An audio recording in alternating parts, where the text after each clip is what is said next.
Hi everyone, welcome back to my channel Ikada Ela With Goutham. Today I'm going to be talking to one of the food truck owners. This video is purely about how to start a food truck business in Australia and how much does it cost and many more insights about a food truck business. Please do watch along.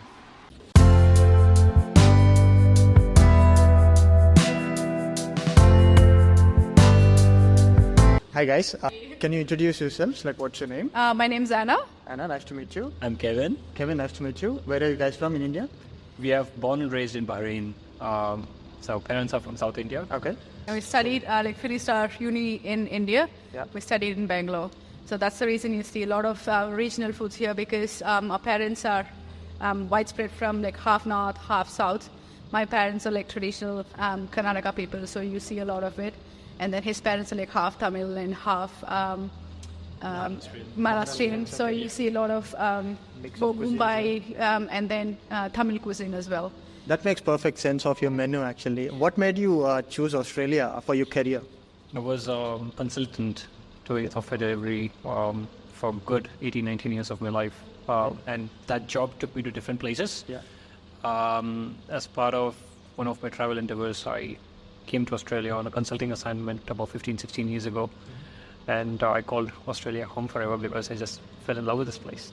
Absolutely, yes. Place is definitely a land of opportunities because it's actually given us wide wings to spread out our passion and make that as a dream, like the dream as a reality. Both of us were in IT before, and we were like really tired of working for IT. And I was the first one to take the shots, and I said, okay, done with IT now. Yeah. So we also have a farm in Linton. Yeah. We try to grow as much veggies as possible for our food truck. That's Try to nice. keep us sustainable, most of like corianders, means, and all of those. Food truck has been a passion for two people actually, one my husband and my mother. Yeah. And this is something that Ballarat really needed. Yeah. Street food, the authentic street food that we actually ate while we were kids and growing up. Yeah. So that's exactly the food that we want to bring on the table. Right. You've made such a brave choice starting a food truck in regional Australia. One more question around why starting in regional but not in the major cities like metropolitan Melbourne, Sydney or anywhere? We've lived in Sydney, we've lived in Melbourne, we were in Queensland as well. The first brave step that we took to move to regional Queensland was the breaking point. So we've been regional for a while, and once you go regional, you can never go back to cities because this place is really beautiful, and especially Ballarat. You've got multicultural people here, you've got facilities, the weather is beautiful, people are lovely. Yeah, so And that's you're not really that far away from Melbourne. Yeah, not really. It's only like 150 kilometers from Just Melbourne. about- So yeah. Because when we were farming as well, we used to go to Melbourne every Wednesdays to deliver our farm produce. We also do microgreens, which a lot of restaurants and cafes use in Ballarat too. That's nice. Yeah. Is that under a different business name or is it part of your food truck business? Well, it's all under the same business entity, but different brand names. Yeah, Different different branding brand names. names. Yeah. That's nice. You So guys are farming doing well. produce are actually under a brand called Suburb Farmer. Yeah, okay. The food truck is a street food truck because it's just the street food. Food truck, yeah. And then we also have a consulting business that Kevin heads. Yeah. Could you tell us a little bit more about your business? How much did it cost you to start up a business in Australia? With this food truck, Yeah, with this street food truck. so anything that's to do with finance is all him. Anything that relates to cooking and then checking the menu and then calling the shots there is my like my forte. Yeah. So I would let him answer this and then I'll skip this one. So when I initially came up with this whole business concept of starting a food truck, the good part was I was already running my consulting business, so it was very easy for me to get a business loan to buy the trailer or on finance. So it costed me about, with equipment, it costed me some 65 and a half. 65. So that is roughly around 32 lakhs. Yeah, roughly about $70,000 to get it up and running, including all the paperwork for the council approvals and registrations and whatnot. And thereafter, we started trading in front of Pepinilla Model. We are still thankful to our good friend Hansen, who made it happen for us. Yeah, that's our launching pad actually. Ever grateful to that guy because he did not charge us a single penny. He gave us access to power. He gave us a space to where park we our can food truck and park. start trading. Most of our customers were also struggling. We could see our customers struggling. They love our food, They used to drive all the way, but then they didn't have a proper place to sit and enjoy the food. They used to have it inside the car or open up the boot, and family of 5 or 6 would struggle to have good food. So we had to make it easy for us. We had to make it easy for our customers, plus protect them from rain, wind, water, cold. And then one fine night, I came up with this brilliant idea of checking with the council, why not use an industrial zone and rent a warehouse. So I spoke to the environmental health officer, got an idea of what to do. And so we started operating on a cafe license. Technically, our food truck is a fully licensed class 2 commercial kitchen. That's basically kitchen on wheels, and we are licensed to operate that. And as such, and with that, it was all about just finding the right spot. We actually, like if you go back to our Instagram post, we actually made an announcement saying that we were looking for a spot. And we asked our customers where would they like us to park our... So based on your customer's choice, you parked your food truck here. We wanted to find a common spot. Then we signed up the lease for this place. It was a bit scary for me, to be honest, because I was getting into something without knowing whether it will pay off or not. But some corner of my heart, I had this faith that people will like authentic food. It is really a complicated process of identifying what dishes you have to put at your business. Then how did you overcome the challenge? Did you have any support? I'll ask you a question back. How many of those foods that you recognize? I recognize all the South Indian, but not the few dishes. What's and that? This one on the food truck. I'm not really sure actually. Is that papdi chaat? No, that's hashtag. Ate it first time here. That's our motto. That's our slogan. Oh, okay. Yeah. And we wanted to bring out that hashtag because it resonates exactly what you just mentioned. So what we're trying to do here is bring Authentic foods. north and south, east and west as far as possible. Bring them all with that commonality, introducing different flavors from the same country to each other, and probably teach them that, because it's wider. And when they taste it, we insist that they find us and tag us with the hashtag ate it first time. Ate it for the first time here. That's a good hashtag. I actually felt dumb when you asked me what is that. I didn't have a look at the hashtag. I just was concentrating on the food. Like for example, the goli soda over there. Yeah, goli soda. So it still comes in that green large bottle. Yeah. A lot of them will have like really fond memories, and some people will have cribbing memories because a lot of parents wouldn't have approved them to have goli soda because One, it was a stigma again that street food is not hygienic, and it was goli soda absolutely top rated street snacks. That's one of the major fears that we have when having a street food. exactly. Yeah. So we wanted to bring that kind of a You wanted to childhood memory back. bring back childhood memories. Yeah. And going back to this question about how did we come up with this whole menu list? It was pretty easy for us from that perspective. From a thought perspective, it was pretty easy. The name of the food truck was the street food truck. So literally we asked ourselves this question: what are the most popular street food items across India? So we basically took the best of all these places, put it in a list, and then we said, okay, of this big list, what are the things that can be practically achievable in the food truck, given the constraints of towing, everything else that was around us, limited water, keeping it fresh, keeping it authentic. What can we do? So we started scoring off items, and then we had one final list. That's what you see here today. And that's a vast menu that actually I haven't seen in any other food truck in Melbourne. And especially when we cross 7 seas and come to Australia from India, we crave for that Indian food, we crave for that authentic taste. And I can definitely say I've tasted that food here. I will be back here for sure from Melbourne. Thank you very much. And I loved your coffee. Where is the coffee from? The coffee is, it actually comes... It's your trade secret, so you're not giving it out. Okay. We have our family plantation in Chikmagalur, and it's custom roasted for our food truck. So we import it very specifically for the food truck. What are the profits like in the business? To be honest, it's only been 8 weeks that we are in this location. So the dynamics completely change when you have a fixed location inside a warehouse where you're paying rent. The operational expenses plus the capital expenditure also is still going on. We haven't come to a point where we can tell that we are profitable or not. At the moment, I'd say we are break even with the rent and the outgoing expenses. As compared to the days that we were trading by roadside, of course, whatever we used to make at the end of the evening was full profit. because No rent to pay. no rent to pay, no operating expenses. But the moment you park it in a place and you start giving a good ambience, weather controlled ambience basically, where these Very important in Victoria. in Ballarat very specifically for this kind of a cold weather. We do understand a lot of people might still feel that, oh, there's no heaters in here. But we're trying to keep it as cozy as possible because the temperature outside is like significantly colder to what it is inside. Definitely, yeah. We do have like a couple of portable heaters in here. Rug yourself with jumpers and come in and enjoy the hot food. It is certainly warm in here. I can't say there's no heaters. Yeah. And, just one more question around the location. How much do you pay for rent? We were lucky. In fact, we found a warehouse which is not including GST. So at the moment, I think we are about $30,000, $35,000 annually. $10,000 annually. Yeah. Okay. That does not include utilities and maintenance. So that's all outgoing to extra.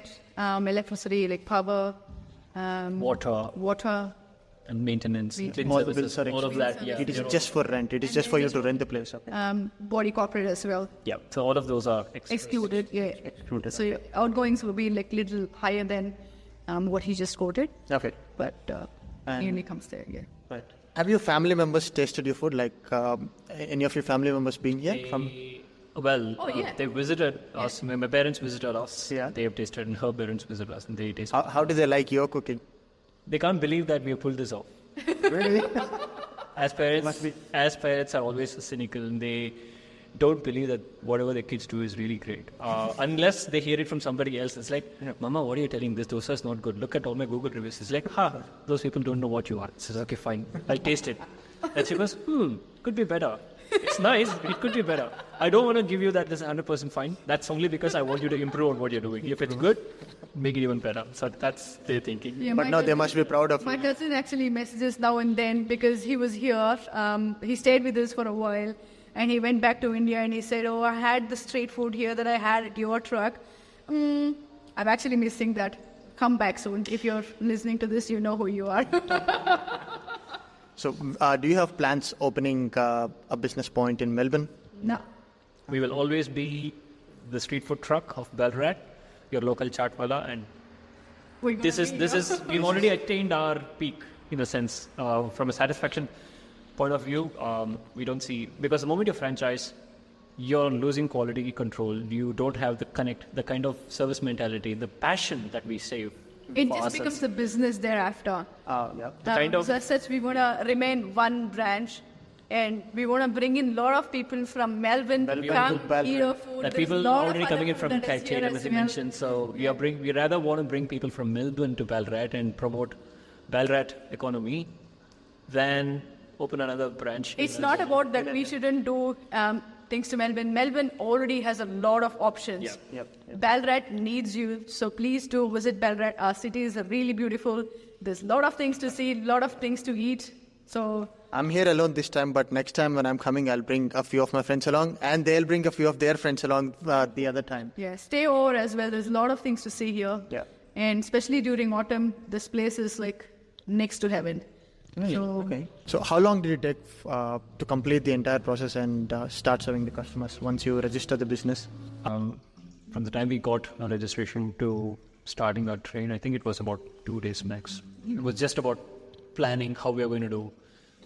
We, as I mentioned, this is a passion project for us, and we are not from hospitality industry. We are not trained by anyone.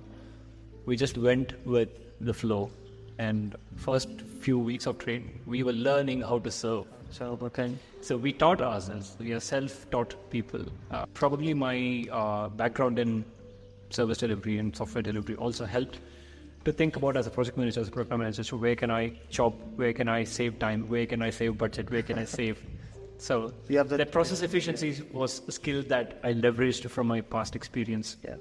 When I'm able to work as a consultant and advise big enterprises, big organizations, big banks, big government organizations on how they should run their business, this is pretty simple, and I should be able to figure this out myself. Otherwise, I don't have common sense. That's what it means. Running the business is one thing, but then working on the food truck is completely different. because the space in the food truck is like really lean between the two benches. Yeah. So on one side, all the cooking happens, and the other side, the service happens. Mostly So for that cleaning one and window where it is actually closed is the place where I store my veggies. Okay. It's all in boxes, like chopped in boxes, so that it is easy for me to handle it as well. So because it's like one top of the other, sometimes like When we initially started, we didn't know how to organize all that. We were fumbling around. The packaging was not open, and the customer was asking for something, and or something on the hot kitchen is burning. We just used to lose it every single day. We used to go back home and say, why the hell did we start this? Did we do the biggest mistake of our life? We kept questioning ourselves again and again. But you have to start somewhere, right? Everyone starts somewhere. That's exactly what we were convincing each other. Yeah. We used to console each other more than convince each other. Console each other, okay. console each other. Yeah, it actually went to that point because there was one evening where we had about 60, like 40 to 60 cars, like because I 40 to 60 cars. 40 to 60 cars. That's because I did a mistake of promoting it in a WhatsApp group. That I wasn't aware that It in is Ballarat that it is that huge. Oh, okay. And then, because for the first time in Ballarat, the Indian community people, they got to know that, oh my God, there is chart available, and we are the first food truck to offer. Yeah. How did you even manage serving all of the customers? Yeah. There's a story behind it. So we almost had like 1.5 hours. one and a half hours. And customers wait were for very one angry. customers. That's the reason why that was learning for us as well from there on, that we emphasize and we check in with every single customer about what's the spice level and how hot they want it, they want to have it here, take away, things like that. So there is a set of questions that we ask, goes back to the same discussion that we had. Yeah. We want to make sure that every you single used to. customer is satisfied. That's the most important thing for us. The one thing that we've learned so far within the short time that we've been here, satisfaction for the customer in every way. We go above beyond to make sure that the customer is satisfied. Satisfied. That's the main key to survive in this industry. Again, taste is subjective because what I eat in South India is not the same in North India. And even it's within vice South India, in versa. fact, the sambar, for example, that's offered in Tamil Nadu to what's offered in Hyderabad to what's offered in Kerala to what's offered in Bangalore. It's very different. And when we get people from South India as such, some of them say, we have friends from Kerala. Kerala friends come in and they say, this sambar is very different. We are okay to this, but it's different. It's not the Malabar sambar that we are familiar to. And then we have people from Chennai coming and say, we understand this, that you're serving Bangalore style sambar. Okay. They all accepted this. So that's the best part. Because we have the common dish, then they know what it True. means. But then, Yeah. But then we have people also from North India, they come in and say, this sambar is very different. It's very watery. Or sometimes it is very thick. And so we explain that, look, this is a dish from Bangalore. Like, we have never tasted that. Oh, really? Hashtag I ate it first time. First time. So it all ties back to that same philosophy. Try to when people like initially during our learning course, we used to make really watery sambar, and then people couldn't take it to the spoon because we only had spork. Yeah. Because we wanted to cut down on not cut down per se, but keep Cut it down sustainable. Sustainable. Cut down on waste. We were conscious of our carbon footprint as to how much trash comes out of our food truck business. Yeah. And that's also another reason why we have a fully digital menu. You don't see any paper hats. pamphlets or anything like that. And That's that's because wooden spoons and forks as well. we You guys are really going for sustainable Try to approach. keep our Despite packaging is it's also Biopack, which is Biodegradable. biodegradable. So There are certain places where it is unavoidable, like for example, some lids for the charts. Yeah. It has to be in a certain way. And our desserts, because it cannot go in the biodegradable containers because we use a lot of ghee. And the taste of the dessert is completely lost if the ghee out of it is taken. Yeah, that's right. Until someone invents something new, we cannot really help it. Yeah. So if there's somebody else, like somebody out watching the video that can actually prepare a container for us that can hold hot ghee in the desert, then we would be the first one to accept it. They will definitely reach out. I'll put your email address as well in the comment section, in the description. Definitely. And I have one more question. Have you guys left your business and been back to India for a vacation or anything like that? The reason I'm asking is, how do you manage your business if both of you had to go to India at the same time or any place at the same time? we haven't taken a holiday in the last 4.5 years. in last 4.5 years? The last holiday that we took was we took a weekend off at Mount Cole, and that was just before we moved into this warehouse. We stopped training at Pepinilla Hotel, and we were in the process of getting the lease signed, and it was also windy and rainy. The weather was not favorable, so we found that one small window, but that's the first holiday that we've taken in the last 4 years. What's the competition like in Ballarat? Let's compare idli, Yeah. right? I'm just talking about Tamil Nadu as an example, as a case study. The idli that you get in Dindigal and the one that you get in Madurai, the one you get in Chennai, they're all different, but it's idli. But it's And it's one single state that I'm talking about. Yeah. So as such, different people offering different foods, it just enhances the variety of offerings that the customers can pick and choose from. In terms of competition, we are not really in the competition mode at the moment, and that is because this market is wide open. Like Ballarat needs more and more food eateries. Absolutely. They want variety. They want different flavors. They want to know what different offerings are there in the Indian cuisine. Yeah. And this market's pretty big. So how long do you spend after closing your business for the day, like to wind up, to clean? It roughly takes about 2 hours for us to clean up everything. Fortunately, we have two dishwashers. Yeah. Technically, we have 3. I'm the third one. Oh, you're the third one. Okay. There are certain dishes like glass dishes which actually needs a bit of scrubbing. Yeah. And our brain-muddy dishes that also needs scrubbing before it's all gone into high temperature wash in our dishwasher. Along with serving authentic food, we want to give a good, clean ambience. Usually street food is associated with a stigma that it's not clean. We want to change that, and that's the reason why we spend hours and hours making sure that the place is clean, the floor is clean, the ambience is clean, and that the food truck is also clean. The food that comes, every single dish that comes out of a food truck is also clean and authentic.